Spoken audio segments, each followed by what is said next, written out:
C'est un fermier PNJ laid et inutile qui passe le plus clair de son temps à habiller des légumes avec des bas, puis à baver dessus. Un jour, après un accident des plus massifs, il se réveille en tant que héros légendaire, et toutes les filles veulent absolument le clapper dès qu'elles aperçoivent sa nouvelle épée surpuissante et bien dure. Mais avant tout cela, Toka travaille dans sa petite ferme des plus pathétiques, habillant ses radis comme des cuisses de femme, car c'est la seule chose qui ressemble de près ou de loin à une femme qu'il ait jamais touchée de toute sa vie. Juste à ce moment-là, son ancienne amie de lycée, Yuna, débarque avec ses cuisses brillantes et ses melons massifs, et Toka ne peut absolument pas s'empêcher de fixer ses cuisses. Pour cela, son cul dégoûtant se prend un coup de pied dans les noix de la part de Yuna, et il reçoit aussi une bonne réprimande gratuite de sa part, étant la vache dominatrice qu'elle est. Elle lui annonce également que le sceau inutile que le héros légendaire avait placé sur les portes de l'enfer a été brisé, et que maintenant, les démons font la fête partout, à travers le royaume. Pendant une petite seconde, Toka oublie qu'il n'est qu'un pauvre faible pathétique et pense qu'il a tout sous contrôle en construisant ce qui est sans aucun doute le détenteur du record du monde Guinness pour le piège le plus pathétique de tous les temps. Soudain, un démon apparaît dans la cour de Toka, prêt à se déchaîner complètement et à commencer à clapper les délicieux melons de Yuna. Toka manque de se chier dessus, mais il se souvient que Yuna a ses cuisses juteuses qu'il aime tant et commence à essayer de la protéger de la manière la plus inutile qui soit en faisant un barbecue, pensant que le démon y sera attiré. Le démon n'en a absolument rien à faire et reste toujours concentré sur l'idée de poser ses sales pattes partout sur la pauvre petite Yuna, si stupide. Heureusement, le héros légendaire Seon arrive et transforme pratiquement le démon en l'une des côtelettes de porc qui se repose tranquillement sur le barbecue de Toka. Le héros légendaire commence à draguer Yuna, et Toka veut presque se désaliver, tellement c'est gênant. Et juste à ce moment précis, le héros réalise que toutes ces galipettes avec Yuna lui ont vraiment ouvert l'appétit.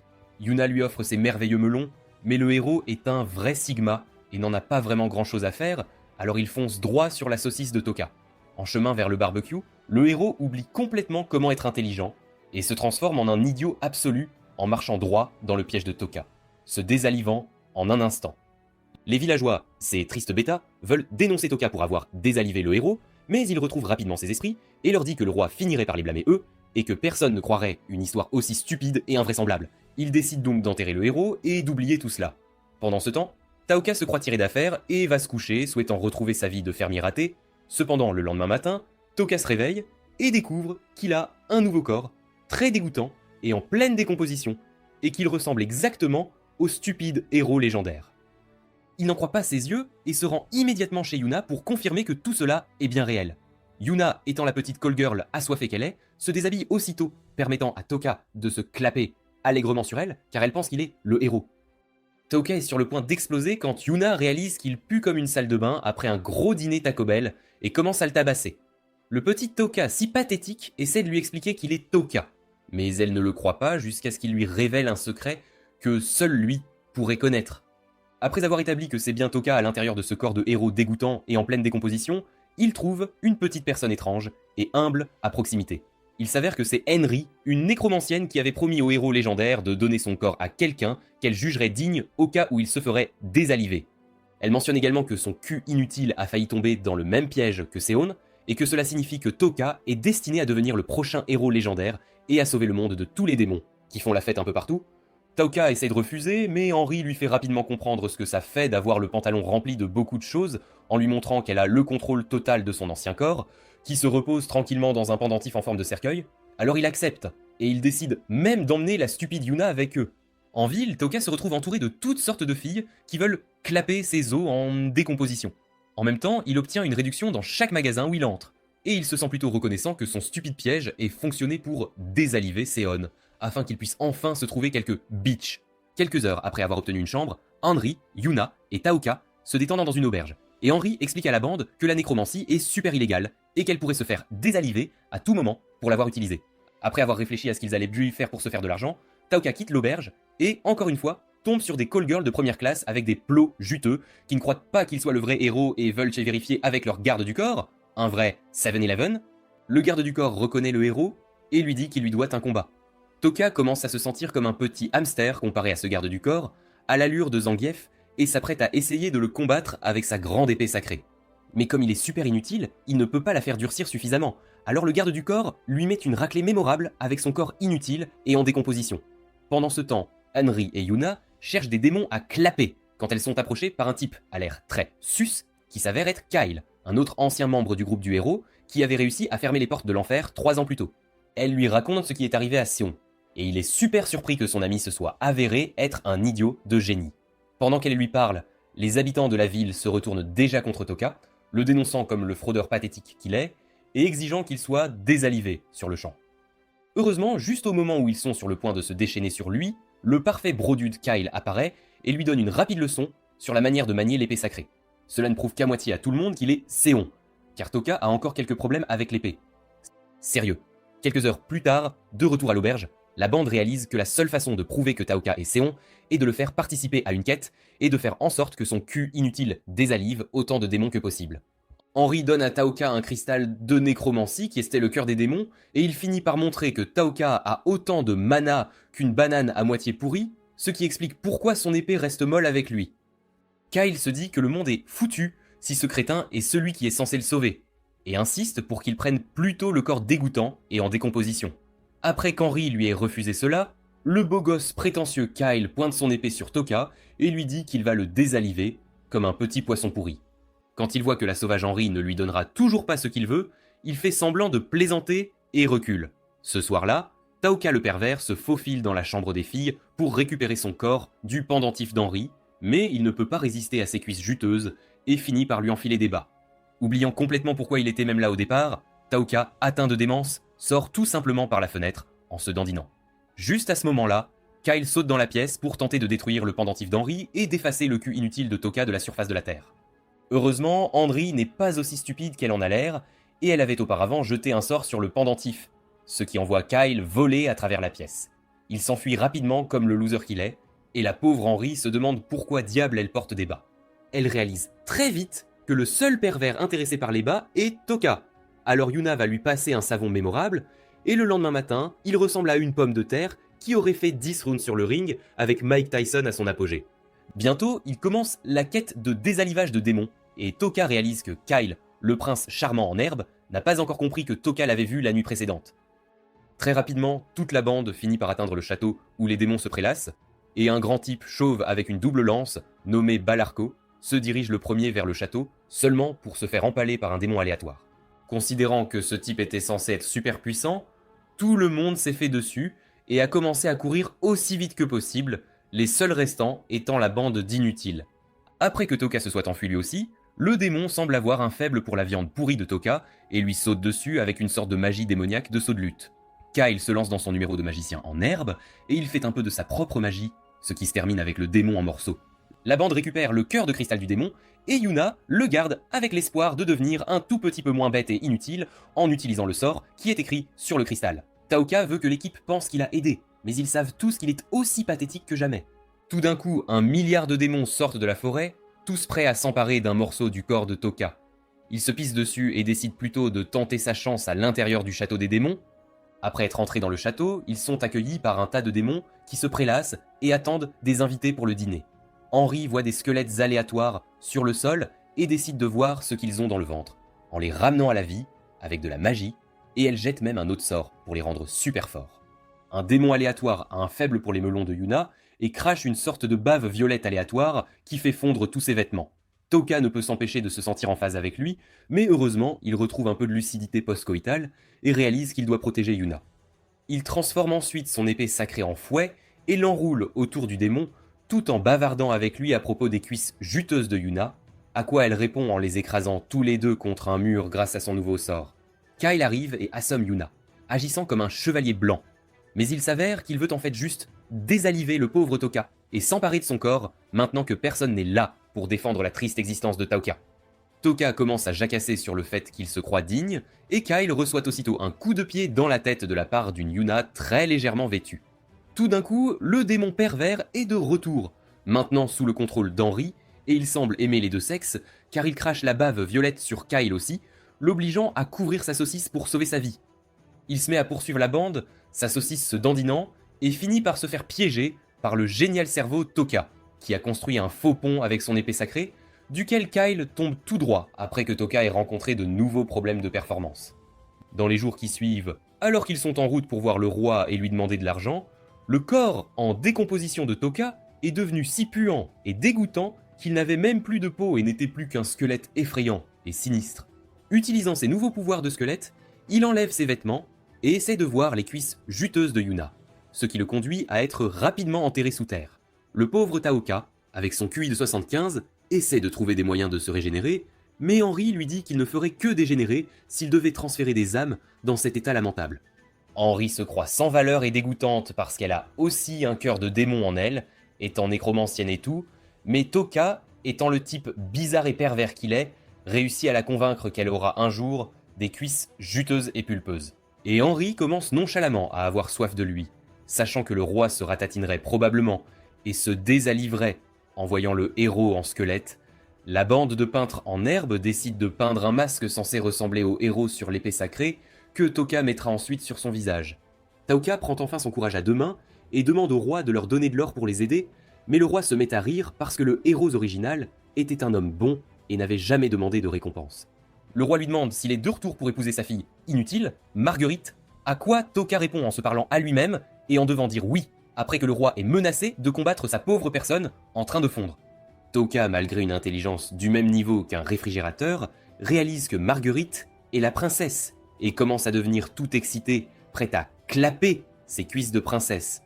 En ouvrant la porte et en voyant le visage dégoûtant et fondu de Toka, la princesse referme immédiatement la porte, ce qui oblige Toka à mentir pour se sortir de cette situation. Il dit qu'il a été maudit pour ressembler à un squelette, et la princesse commence à avoir pitié de ses os et le laisse entrer.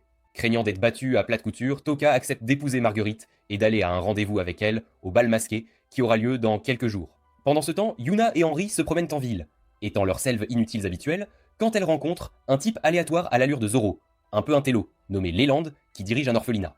Il les fait entrer dans son orphelinat et reconnaît qu'Henry est une nécromancienne.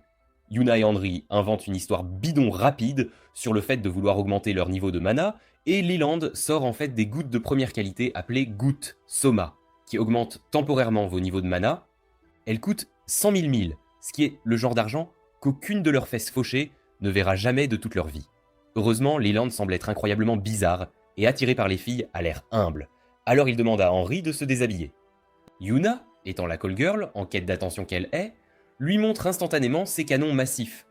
Il explique qu'il n'est pas l'ami d'enfance de MrBeast après tout, et qu'il n'est en fait intéressé que par son cœur de démon. Quelques heures après cela, Yuna et Henry décident de rejoindre la chasse aux démons et rencontrent Zoruella, l'une des 4 chevaliers. Après qu'Henry soit entré en mode créatif de Minecraft et fabriqué à Yuna une tenue super légère en cuir de démon, elles se font kidnapper par 2 petits aventuriers pathétiques, appelés Colin et Negan, qui travaillent pour un type squelette.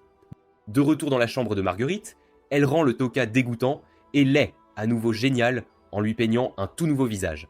Toka voit une tonne de nourriture sur la table de Marguerite et décide d'essayer de l'aider à la manger. Cependant, Marguerite s'avère être non seulement la princesse, mais aussi la reine de tous les cochons, car elle engloutit environ 12 000 calories de nourriture en un instant, mais s'effondre quand même de faim.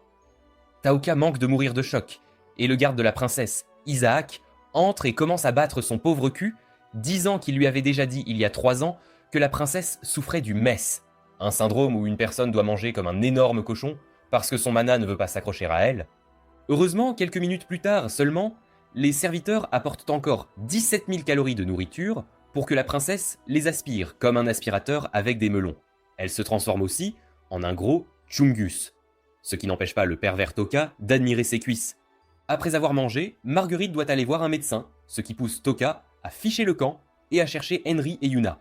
Il apprend qu'elles sont allées visiter l'orphelinat et s'y rend, seulement pour découvrir que le propriétaire de l'orphelinat, Leland, et le médecin qui s'occupe de la gloutonnerie de Marguerite sont le même type. Leland dit à Taoka que les pauvres Henry et Yuna sont toujours à la chasse aux démons et qu'elles devraient être de retour bientôt. Leland descend ensuite au sous-sol de son orphelinat, se révélant être le squelette loser qui avait kidnappé Henry et Yuna. Accompagné d'un démon avec une tête de la couleur des joues d'un babouin, Leland confesse qu'il a un faible pour les os de squelette et qu'il veut transformer tout le monde en squelette. Il complote également pour rejeter la faute sur la pauvre Henry et sa nécromancie s'il se fait prendre. Quelques heures plus tard, une fois le bal masqué terminé, Marguerite et Taoka se tiennent debout et regardent les feux d'artifice. Et Toka, l'idiot au petit cerveau, dit qu'il n'a jamais vu de feux d'artifice auparavant. Cela amène Marguerite à enfin réaliser que Toka est un imposteur, car sa grosse fesse et le vrai héros avaient déjà regardé les feux d'artifice il y a 3 ans. Sarella et Isaac apparaissent là et commencent à interroger Toka sans relâche. Et étant donné qu'il est un énorme loser et une mauviette, il crache le morceau immédiatement. La princesse n'en croit pas ses oreilles, Alors son moi à l'allure de Shoji s'enfuit en ville pour trouver quelque chose à manger parce qu'elle est vraiment stressée. En ville, elle tombe sur le médecin intello super pervers et se fait kidnapper. Pendant que tout cela se passe, Taoka se fait toujours botter le cul par Sarella et Isaac quand un chevalier s'approche d'eux et dit que les démons font à nouveau la fête en ville. Bien qu'il ne soit qu'une paire d'os, Taoka décide quand même d'aller essayer de sauver la princesse. Il rattrape très vite les Landes et essaie de faire le dur, mais se fait couper la tête par un squelette aléatoire. Au même moment, Sarella est en train de défoncer des démons partout en ville, tout en essayant de trouver la princesse. Après quelques démons clapés, elle tombe sur un chien qui montre ses talents de footballeur avec la tête de Toka. Ils réussissent à rattacher sa tête à son corps et se dirigent vers les donjons pour essayer de trouver la princesse.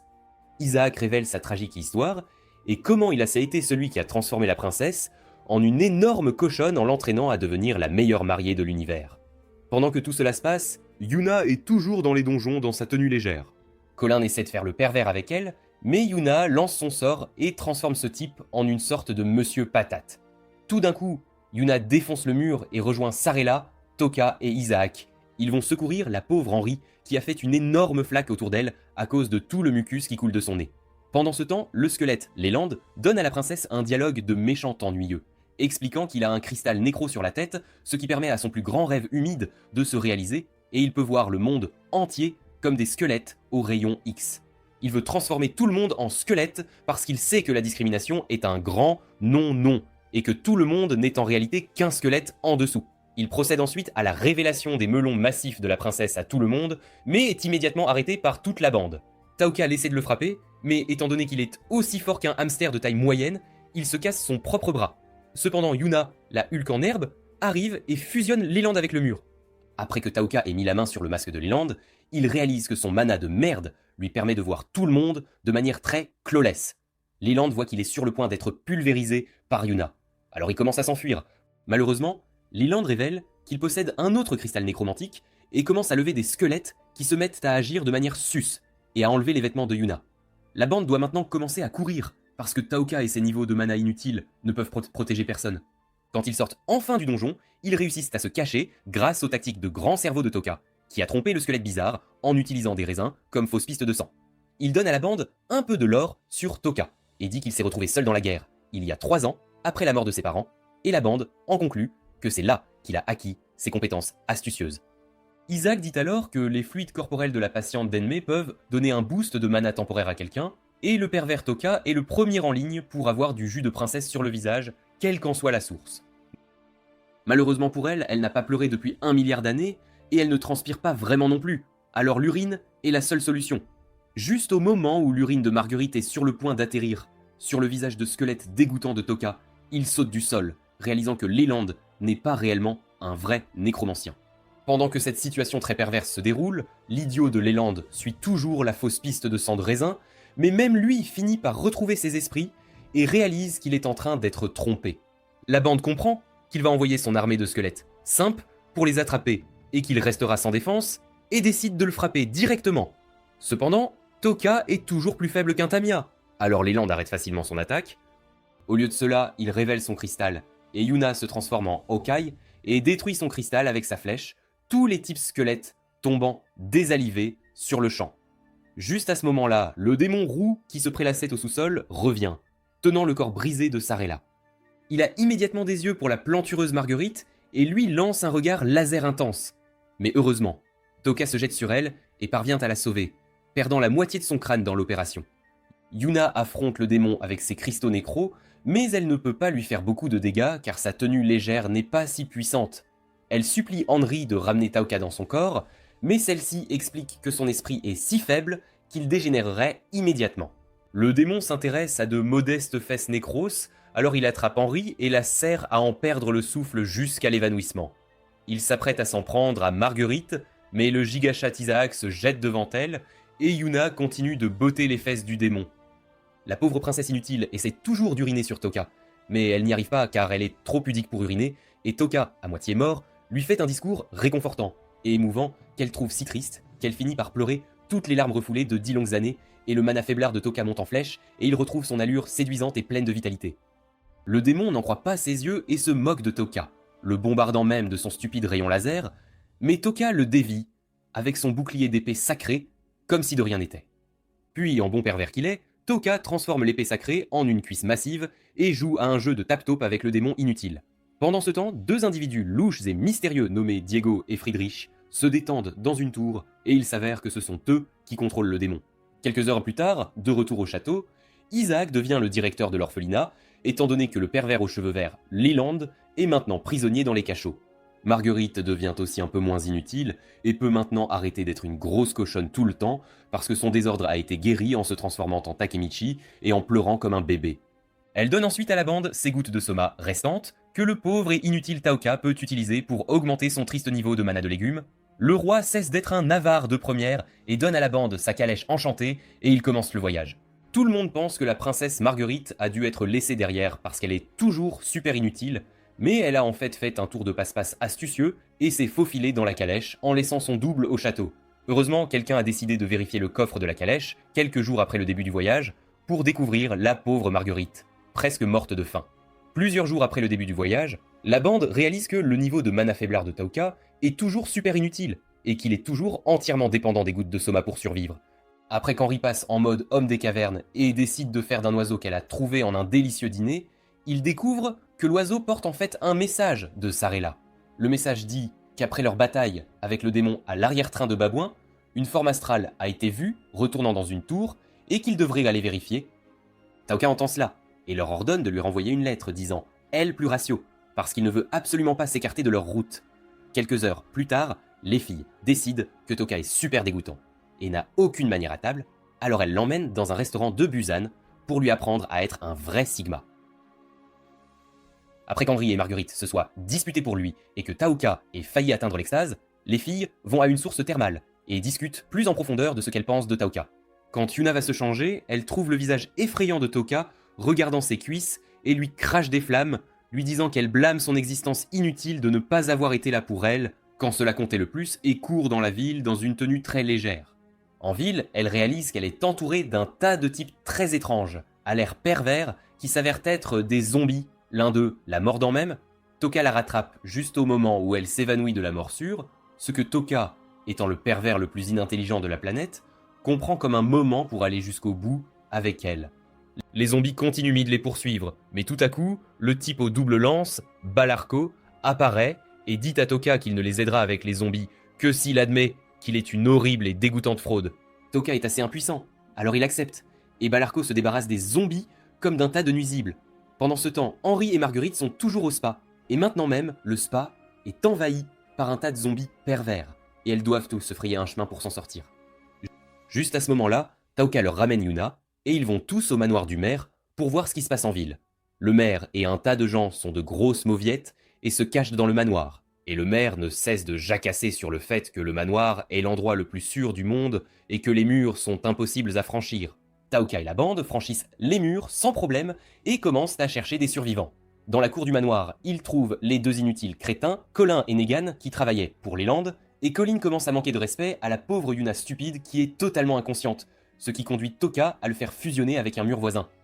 Yuna se lève comme un zombie et essaie de manger Toka, et même lui, en pervers qu'il est plutôt dégoûté par cela.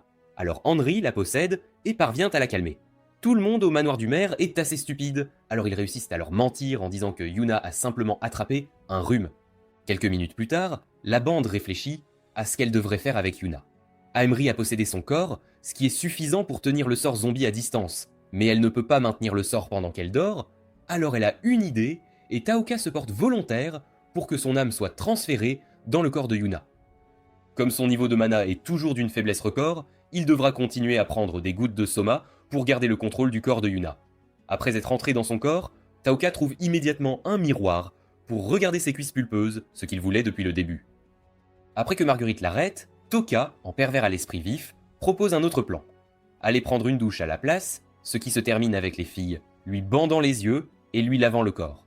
Juste au moment où Toka pense enfin être libre de regarder ses cuisses pulpeuses dont il rêve, ils décident donc tous de dormir dans la même pièce, et Marguerite finit par l'attacher solidement. Juste à ce moment-là, ils entendent un bruit qui s'avère être des zombies entrant dans le manoir. Henri, Toka et Marguerite sauvent le maire inutile de quelques démons et zombies, et ils les emmènent, ainsi que Colin, Negan et Balarco, dans sa salle secrète des canons. Le maire recommence à jacasser, cette fois sur la sécurité de sa pièce et la puissance de ses canons, et finit par avoir une canonnation prématurée, car il tire son canon dans la ville, faisant savoir à chaque démon dans un rayon de 75 miles où il se cache. Il commence à pleurer et à supplier comme un bébé, disant que c'est lui qui a laissé tout cela arriver, en ne faisant pas attention à ce qui se passait en ville. Toka utilise le cristal à rayon X avec le cristal de mana et installe accidentellement le mode X-Ray de Minecraft, devenant capable de voir tous les démons de haut rang en ville. Ackerman. Les sbires de Lulen, Colin et Negan décident ainsi de s'excuser et de joindre leurs forces au reste de l'équipage, promettant d'arrêter d'être des aspirants méchants faiblards. Immédiatement, le sol se brise et une démone aux formes généreuses apparaît avec ses sbires. Il tire sur le corps vide du héros, mais il finit par se régénérer comme Wolverine à son apogée. Negan attaque d'abord l'un des démons sbires et est rapidement projeté contre le mur. Marguerite prouve qu'elle n'est pas aussi stupide qu'elle en a l'air et comprend que le démon peut faire exploser tout ce qu'il touche, mais il est trop tard car il a déjà faim de fesses de princesse. Heureusement, Marguerite utilise une technique de déshabillage pour se sauver, laissant ses melons à la vue de tous. La bande commence à courir dehors avec Colin, utilisant son clone éclair pour faire exploser le démon, et Bellarco arrive pour l'achever, seulement pour qu'il s'avère que le démon est plutôt Gucci après tout. Il finit par projeter le pauvre vieux Bellarco contre le mur avec ses doubles lances inutiles. De nulle part, Toka réussit à fendre en deux le démon sbire inutile, tout le monde étant stupéfait de voir comment il peut encore utiliser l'épée sacrée même s'il n'est pas dans le corps du héros. Marguerite réalise rapidement que c'est parce qu'il doit aussi, malgré être laid et inutile, et le supplie de ne pas l'abandonner comme le dernier héros l'a fait, et de rester avec elle pour toujours. Il pense à toutes les cuisses qu'il raterait s'il partait, et décide de garder sa réponse pour lui jusqu'à la fin de la bataille. Henry et Marguerite passent en mode combo d'équipe sur l'autre démon sbire, et il est détruit par la flèche de Marguerite. Pendant ce temps, Negan et Colin sont toujours à l'intérieur de la tour, essayant de combattre les autres sbires, le principal démon de haut rang disparaissant soudainement dans le sol. Soudain, un zombie saute du trou et mord Colin comme s'il était un cheeseburger, et la bande réalise que les zombies sont attirés par les bruits forts, et que le lanceur de sorts doit être éliminé s'ils veulent qu'Elke Colin et Yuna ne se transforment pas en monstres pourrissants sans cervelle. Colin ne peut plus attendre, alors il poursuit le démon de haut rang, seulement pour être immédiatement transpercé par Diego, l'un des nécromanciens qui se détendait dans la tour après la situation de Lulen. Diego s'avère être celui qui contrôlait le démon aux fesses de Babouin cette nuit-là, et il contrôle maintenant à nouveau le démon de haut rang. Il découvre très vite que le héros original Sion est mort et est présenté à l'inutile maître Toka. Il voit que Toka n'a qu'un niveau de mana de 4, ce à quoi Henry l'enfonce encore plus profondément dans la misère, en disant qu'il a en fait un niveau de mana de 1. Diego commence à rire de manière incontrôlable, considérant que même les poissons et les insectes sont plus puissants que l'inutile perdant Taoka. Il ne comprend pas vraiment pourquoi Henry n'est pas de son côté, étant une nécromancienne comme lui. Mais Henry explique qu'elle a fait une promesse au héros original et que Toka, malgré le fait qu'il ait tué le héros de la manière la plus stupide possible, n'est pas de son côté non plus. Considérant que les nécromanciens étaient absolument haïs par les démons et les humains, Diego dit qu'ils ont fini par faire une alliance avec les démons à la place, voulant se venger des humains chétifs. Henry essaie de lui faire se souvenir des moments difficiles qu'ils ont vécus en enfer, mais il ne veut absolument rien entendre de tout ça, et envoie tous les zombies pervers vers eux. Diego protège la démone à l'allure de Call Girl de l'attaque de Toka, mais la réprimande immédiatement, lui disant de rester en dehors de tout cela parce qu'elle est inutile. Toka réussit à enfermer les zombies dans une boîte massive faite de son épée sacrée métamorphe. Pour contrer Diego avec sa hache de sang massive, Toka revient à son Tok no Jutsu et lui dit qu'il a les pouvoirs des cuisses pulpeuses et c'est ce qui lui permet de manier l'épée sacrée, considérant qu'il n'est pas le héros légendaire. Diego se chie un peu dessus au début mais décide que Toka n'est probablement pas une menace puisqu'il peut à peine tenir le mur avec son niveau de mana inquiétant. Juste à ce moment-là, le maire qui essayait auparavant de s'échapper à cheval percute Diego avec la calèche enchantée. Toka est tout fier, expliquant comment il a réussi à le convaincre de faire cela, en échange de voir la belle Clobus Marguerite en barésie. La bande se demande comment le maire savait qui était l'ennemi, mais il s'avère que Toka, avec son QI de 200, l'a écrit en lettres massives sur le mur, contenant tous les zombies qui sont maintenant tous sous le contrôle d'Henry. Contrôle.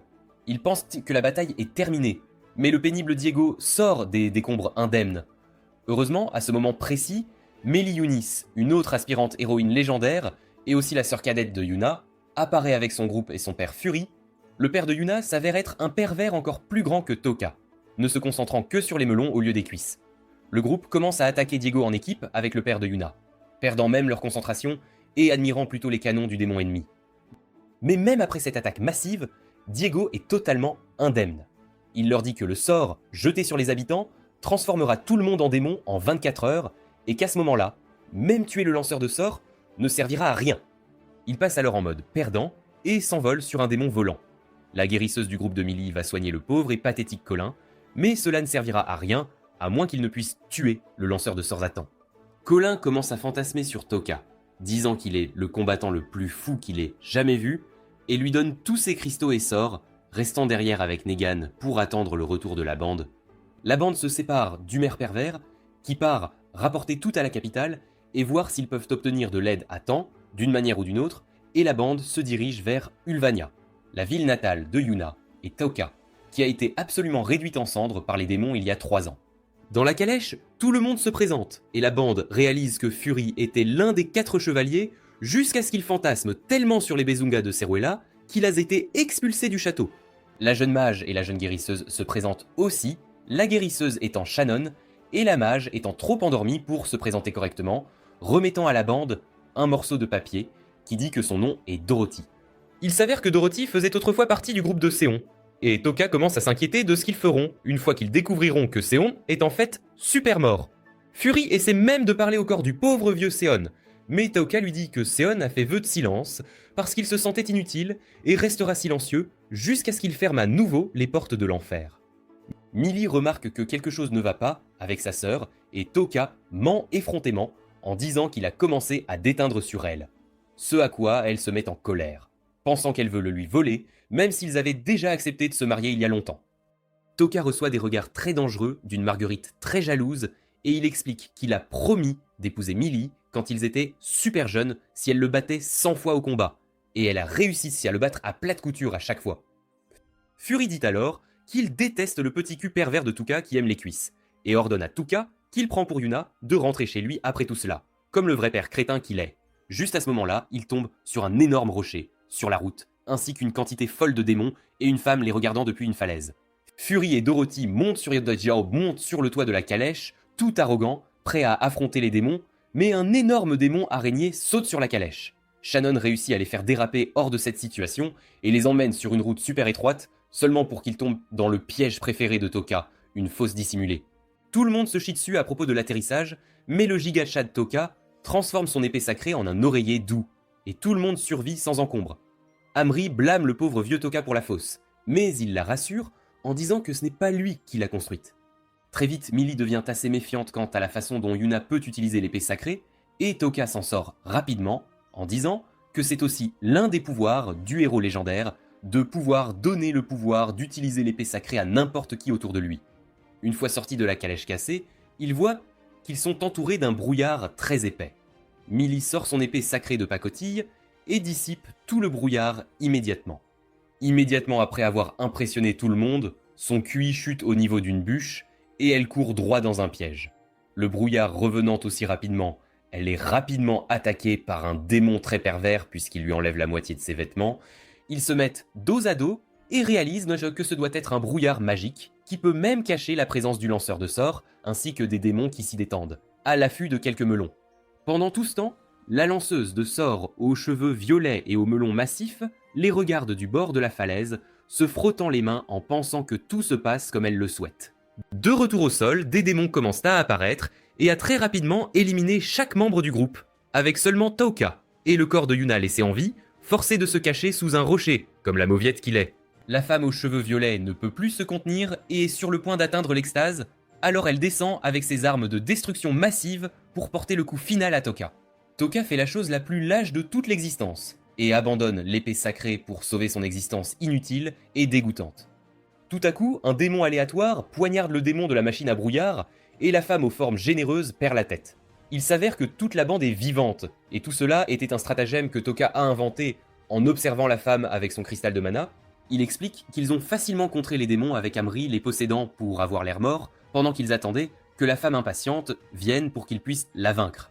En plein milieu de son arrogance, en voyant la femme de près, le simp Toka a des flashbacks de Domino, et il laisse immédiatement tomber tous ses vêtements et s'agenouille devant elle en l'appelant maîtresse. Il révèle à la bande qu'elle est Ethel, celle qui lui a tout appris sur les pièges il y a 3 ans quand il se battait pour sa vie. Il est tombé dans l'un de ses pièges et l'a supplié comme un vrai simp de l'entraîner, après quoi elle a en quelque sorte accepté de l'entraîner sur leur chemin vers Alvania. Millie réalise immédiatement que c'est Toka dans le corps de Yuna et commence presque à pleurer comme une chienne, pensant que sa sœur est morte, mais Toka la rassure en disant qu'elle est toujours vivante. Taoka lui révèle aussi qu'il a tué Seon avec l'un de ses pièges, et Ethel explique qu'elle a rejoint les démons après avoir été témoin de ce qui s'est passé aux portes de l'enfer il y a 3 mois, et que l'expérience a changé toute sa façon de penser. Toka pense que tout cela c'est des conneries, mais Ethel les exhorte à voir par eux-mêmes et les laisse partir avec l'épée sacrée. Taoka lui dit que son élève coquin a construit une goupille dans le manche de l'épée qui lui arrachera tout le bras si elle ne la leur donne pas. Elle accepte la défaite et les rejoint, ce que Taoka voit comme une occasion parfaite de la punir et la fait se déshabiller complètement, ne portant que des bas, comme le pervers bizarre qu'il est. Pendant ce temps, Diego et Friedrich le Morveux regardent cette situation via un chat vidéo magique et n'arrivent pas à croire qu'elle ait changé de camp. Au même moment, le maire a enfin atteint son bateau et il trouve Balarco avec ses lances jumelles, l'attendant comme une bonne petite fille. Il monte sur le bateau et essaie d'atteindre la capitale dès que possible. De retour avec la bande, la calèche enchantée est complètement foutue, alors ils vont dans un atelier de réparation pour la réparer. En chemin, Fury informe Ethel qu'elle est sur sa liste de Tushi depuis longtemps, et Ethel veut mettre fin à leur jour, à lui comme à elle, sur le champ. Ils atteignent enfin l'atelier de réparation, et le type leur dit carrément qu'il est à la retraite. Ethel essaie de partir, mais finit par rester, et passe immédiatement en mode criminel comme la folle qu'elle est, et s'introduit dans le magasin. Le papy là-dedans a l'air aussi dangereux qu'un burrito de 4 jours, et commence immédiatement à toucher les melons de Yuna. Il s'avère que c'est en fait le papy de Seong qui est pratiquement aveugle.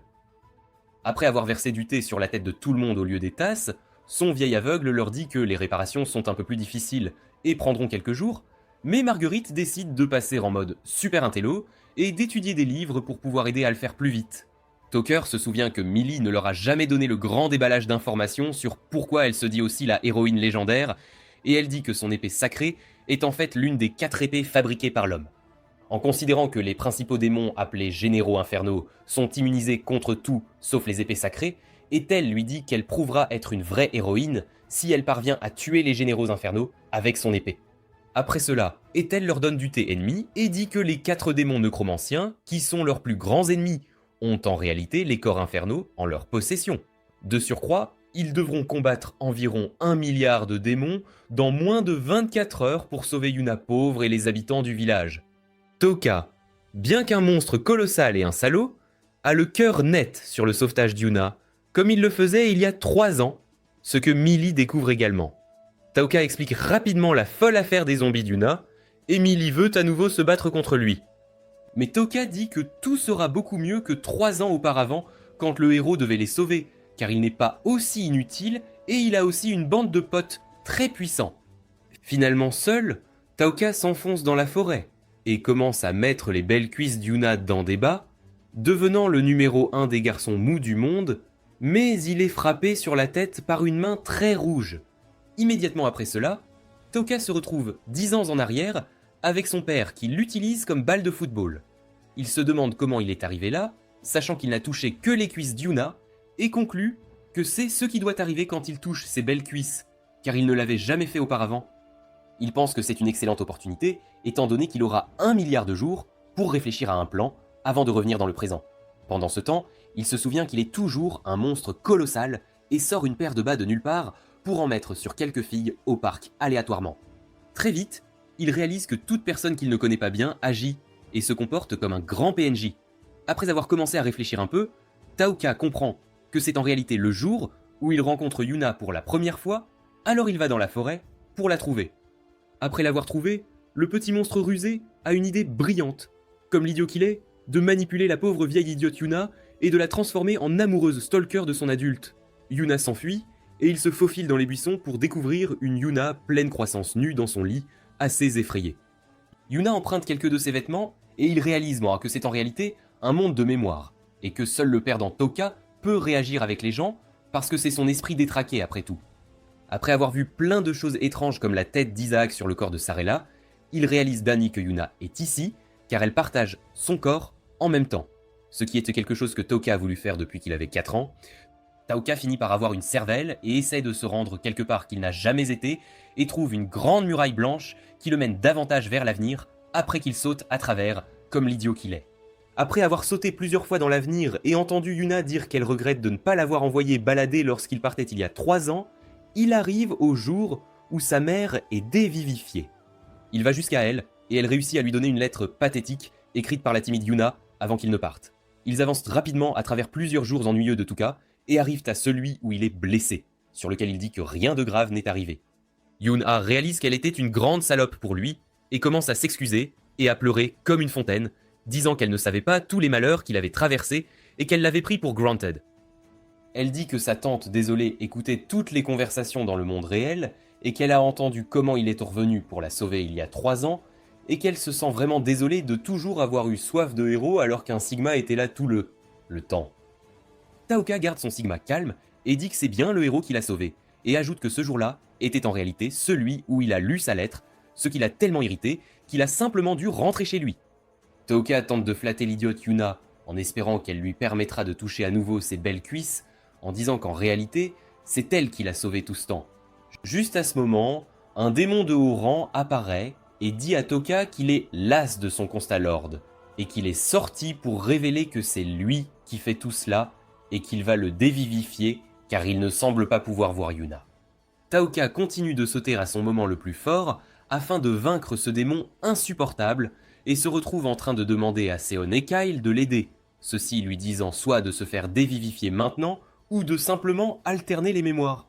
Taoka arrive enfin à son moment le plus fort dans le corps de Seon, tenant l'épée sacrée, et le démon lui dit qu'il est impuissant dans le monde réel, mais que cela n'a aucune importance, car tout son groupe est attaqué par d'autres démons inutiles. Taoka essaie de se battre mais trouve que le démon peut prédire toutes ses attaques stupides. Taoka et Ona se rendent compte qu'elles peuvent empêcher le démon de prédire les attaques si elles montent sur son dos et contrôlent son inutile corps, car les attaques ne viennent pas de l'esprit de Toka, et il est aveugle, donc ne peut pas voir Yuna. Ensemble, elles réussissent à créer un grand phi, comme le démon bizarre Taoka avait fait dans les mémoires, et squassent le démon comme une mouche.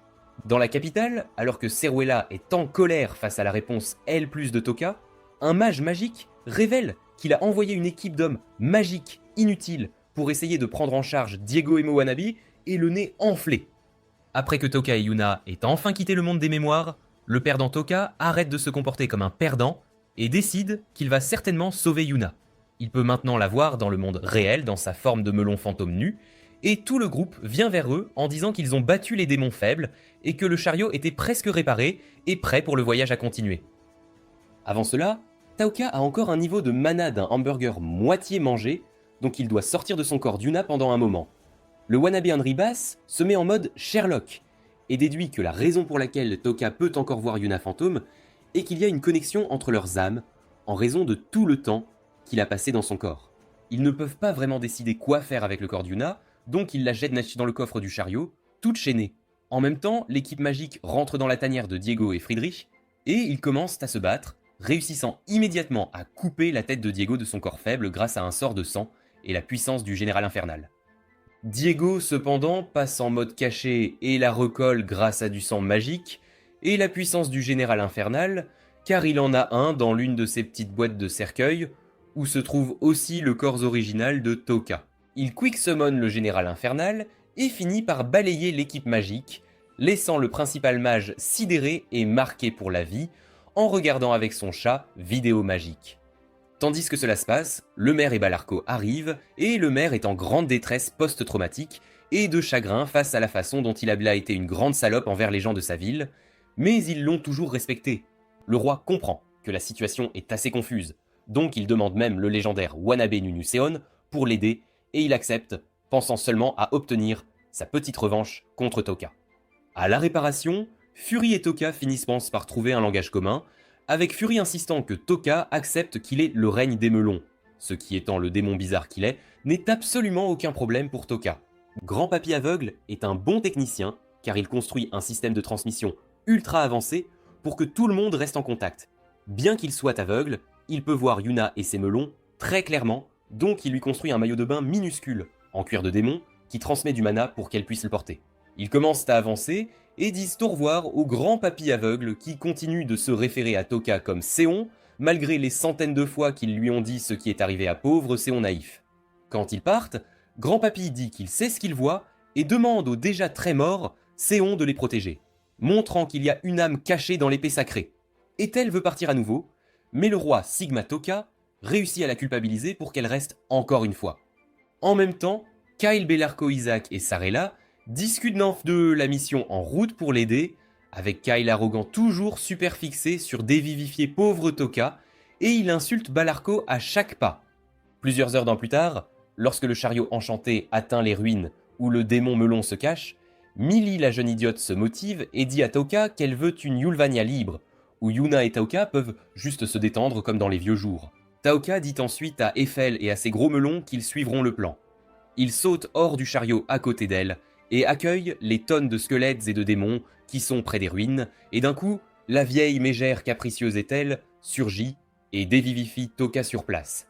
Les démons cachés, et le nez enflé presque excité, en voyant que Ethel ne les a pas trahis après tout. Cela se révèle ne pas être le cas, car Toka est de retour dans son corps inutile et dégoûtant de Toka, et se faufile dans le château avec Yuna fantôme en maillot de bain minuscule, et une surprise apparaît avec la pauvre reine elle-même, Henri, qui a laissé une poupée très laid pour prendre sa place. Ils commencent à courir autour, et Taoka réalise immédiatement que son propre corps est dans un état horrible, et qu'il serait fatigué même pour marcher 3 mètres. Après avoir localisé les ruines de la tour qu'ils doivent atteindre, Toka s'effondre immédiatement de toute son inutilité et se demande s'il est idiot et a pris trop de soma, ou parce qu'il a subi trop de possessions nécromantiques. Quoi qu'il en soit, il décide d'ignorer cela et de continuer comme un vrai Sigma. Après avoir rencontré 2 démons NPC perdants de Baran, Anne reprend possession de leur corps et ils s'infiltrent dans le château. Ils trouvent rapidement quelques humains pauvres essayant de se défendre contre une tonne de démons.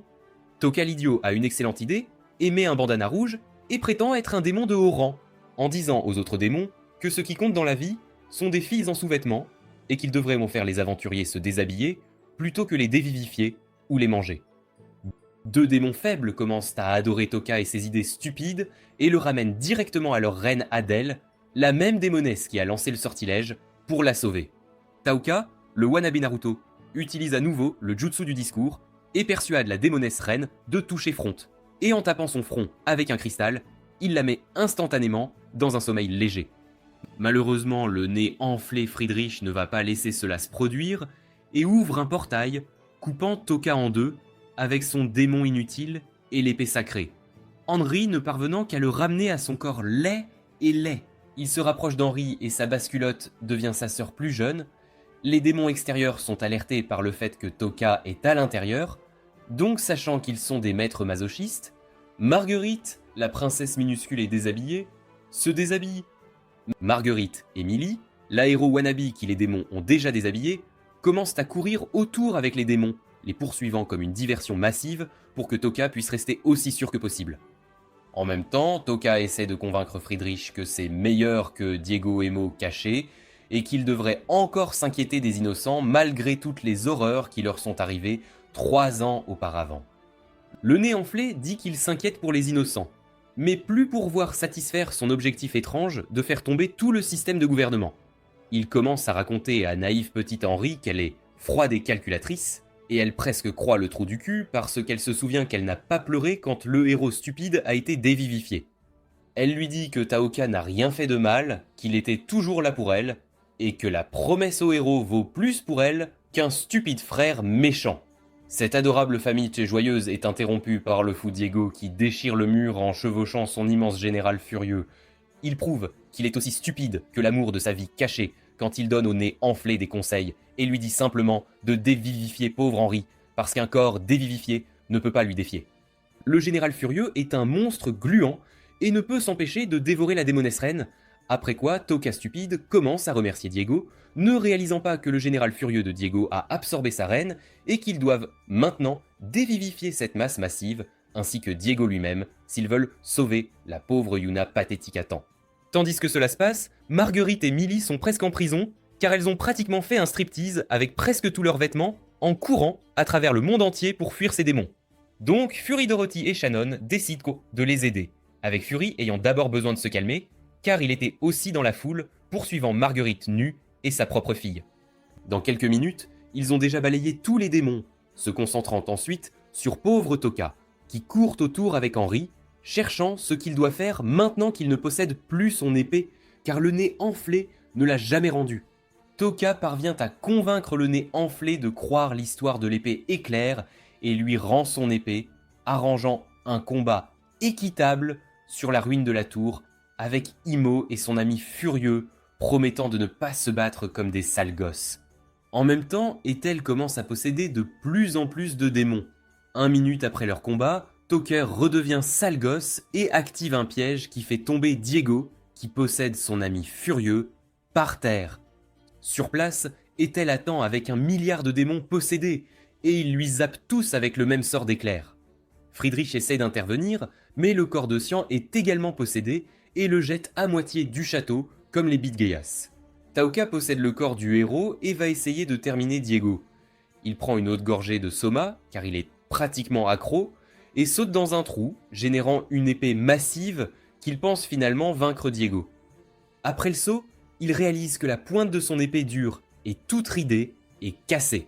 Diego se relève et coupe le bras faible de Tokka en deux.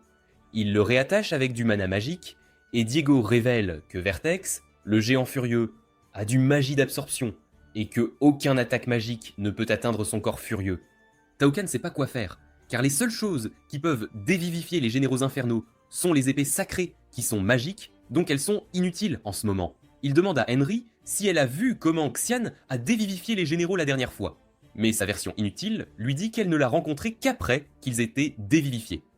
Heureusement, Yuna avait soif du héros 3 ans auparavant, et avait vu qu'il avait dévivifié ce général en divisant son épée en des milliers de tentacules et en faisant quelque chose de R18 sur le général, donc il ne peut pas prédire où l'attaque vient. Tokka contacte Marguerite Wanabe Hawkeye via transmetteur et lui ordonne de tirer une flèche sur le démon furieux. Elle le fait et il ne peut pas bloquer car l'idiot ne savait pas que cela arrivait, ce qui signifie que Tokka doit simplement surprendre pour pouvoir pénétrer son corps. Absorption de bouclier. Juste quand Diego et son ami furieux commencent à se sentir arrogants pensant que les boucliers les protégeront, Taoka parvient à le coincer dans ce que Diego Blanc pensait être un angle mort. Mais ce n'est pas parce que Guinness World Record Holder, pour la plus intelligente de la planète Tokka, a fait Yuna Phantom jouer le rôle de son deuxième œil et lui dire où Diego n'a pas de bouclier. Cependant, même cela n'est pas suffisant pour vaincre le démon persistant Diego et son ami furieux, car même si la régénération du général infernal échoue, celle de Diego est nécromantique. Fatigué, Taoka réalise finalement que la seule façon de le vaincre est de détruire son cristal zombie nécromantique, ce qui sera dur car il va constamment garder ce lieu comme un bit. En même temps, Ethel se bat avec le nez enflé et il se fait tout couler de nez. Avec le furieux démon contrôlé par Diego, Tokka, bien que le plus faible de toute la tour, essaye de vaincre Diego en coupant ses membres. Mais cela ne l'aide pas car le type a simplement activé les tricheurs. Il dit qu'il vit pour faire ressentir aux humains ce qu'il a ressenti dans l'enfer des démons. Tokka s'écroule directement à cause de tout le vilain bazar que Diego lui a sorti ainsi que des somas qu'il a pris, mais il parvient quand même à trouver un moyen de passer l'épée sacrée à travers les défenses de Diego. Cependant, son corps faible ne dispose pas suffisamment de mana pour percer sa tête. Avec son dernier effort pour devenir plus fort, Tokka engloutit la dernière gorgée de soma et tombe presque mort au sol. Après quoi, Diego presque commence à pleurer comme une poule, car la fin de leur combat était assez anti-protocole. Pauvre Henry sans cœur se demande si elle doit entrer dans son corps pour le dévivifier pour essayer de vaincre Diego seul, mais se souvient qu'elle a effectivement un cœur. Et ensemble avec Yuna, elle décide de prier pour que pauvre Tokka faible soit encore vivant. Henry développe un couple de testicules en raison des circonstances, et se lève pour se battre contre Diego pour acheter du temps, et juste à ce moment, l'arrogance dans la pièce monte à 1 million, parce que Kyle est là, et est prêt à se battre contre Diego et Tokka. Amri est immédiatement sceptique vis-à-vis du Kyle condescendant, mais il se précipite rapidement pour la convaincre qu'il est de leur côté, pour dire ensuite quelque chose suspect concernant la nouvelle bagarre contre Tokka. Le démon furieux contrôlé par Diego commence à avaler tous les petits démons NPC autour de lui. absorbant leur pouvoir et bombardant Kyle avec un rayon laser, laissant son saucisson sautiller dans le vent. Yuna commence à sentir la pression et supplie pauvre Toka inutile de se réveiller et de l'aider. Pendant ce temps, Toka se réveille dans un pays bleu très bleu que son cerveau bête conclut être l'au-delà. Il voit immédiatement Seon qui est là et agit comme un idiot et un novice, ce qui le confirme encore plus qu'il est mort. Seon se courbe devant Toka et lui remercie pour avoir sauvé la capitale et combattu pour sauver les villes zombies infectées. Même s'il n'a jamais demandé à devenir le héros légendaire, Toka pense que Seon doit prendre des risques et commence à courir aussi vite qu'il peut, ne trouvant qu'un portail qui mène à un monde plein de cuisses.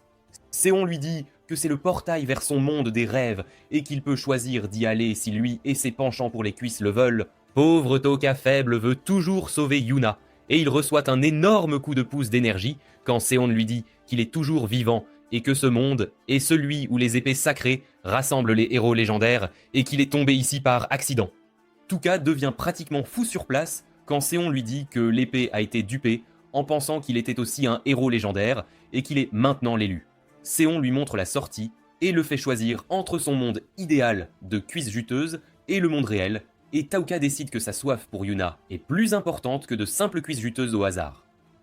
De retour dans le monde réel, alors que les 24 heures sont sur le point d'expirer, Yuna, impuissante, se met à pleurer comme un bébé et à prier pour que Taoka se réveille, promettant toutes sortes de choses quand elle entend une voix, pensant qu'elle vient d'en haut, acceptant même de laisser l'étrange lui mettre des bas 1000 fois. Il s'avère que c'est Taoka lui-même, le roi des farceurs, qui surgit du sol, tout joyeux, le faux Diego caché, et plutôt content de voir son adversaire, bien qu'il pense qu'il est trop tard pour sauver les gens zombies. Toka demande à Andry, complètement stupéfaite, de libérer son corps du cercueil, et dès qu'elle le fait, il se retrouve possédé par la plus grande puissance, ayant jamais habité ce pauvre vieux corps, Sion, en personne. Il s'avère que son âme était coincée dans l'épée, et maintenant ils sont tous les deux prêts à botter le cul de ce pauvre Diego. Kyle s'approche de Seon, prêt à le serrer dans ses bras, avec sa saucisse qui pendouille encore, et Seon l'esquive simplement comme un chef, disant qu'il est super en colère contre lui. Seon s'élance dans les airs, esquive toutes les attaques de Diego comme s'il était un Rock Lee au sommet de sa forme, et perce son cristal nécromantique sans le moindre problème. Au même moment, Toka bondit, raccourcit l'épée sacrée à une petite taille, et poignarde le démon en plein dans son petit crâne osseux, le faisant fondre lentement. Diego tente de se régénérer, mais même l'arrogant Kyle, dans son plus simple appareil, peut l'arrêter net dans ses sales petites manigances. Toka passe en mode hacker total, esquivant toutes les attaques de Diego maintenant qu'il a une arme que son acte inutile connaît bien, et parvient à enfoncer la dague profondément dans le crâne du général démon, et il réussit à sauver tout le monde juste à temps. Diego, étant la mauviette qu'il est, réussit à s'échapper à la dernière minute, seulement pour se faire dévorer par les deux petits démons inutiles qui commençaient à se rebeller contre ses méthodes minables.